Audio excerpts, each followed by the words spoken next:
नमस्कार. श्रीराम. मी सुदक्षिणा अडके बेळगाववरून आले आणि इथे मला महाराजांनी गोकुळाष्टमीच्या वेळेला रांगोळी सेवेची खूप मोठी संधी दिली.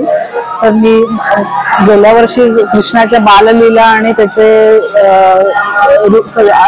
विविध रूप काढली होती. या कथेला कृष्ण जरा मोठा झाल्यावर त्याच्या जीवनातले काही प्रसंग काढले आणि या कथेला रंगीत केलेलं आहे सगळं काम. गेल्या कथेला मी ब्लॅक अँड व्हाईट मध्ये काढलेलं होतं आणि खूप छान सोय करून दिली आहे महाराजांनी. आणि माझ्या बरोबर जोडणी काकूनी पण खूप तसेच तेवढेच परिश्रम घेतलेले आहेत. त्यामुळे मला खूप आनंद झालाय. बरेचसे प्रसंग कृष्णाच्या जीवनामध्ये महत्वाचे प्रसंग, श्रीकृष्ण सुदाम भेट, सुवर्ण तुला, विश्वरूप दर्शन, राधाकृष्ण, रुक्मिणी विवाह आणि भगवान श्रीकृष्णाचं एक अखंड मूर्ती रूप ते काढलेलं आहे.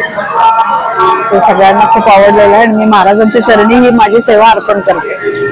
श्रीराम.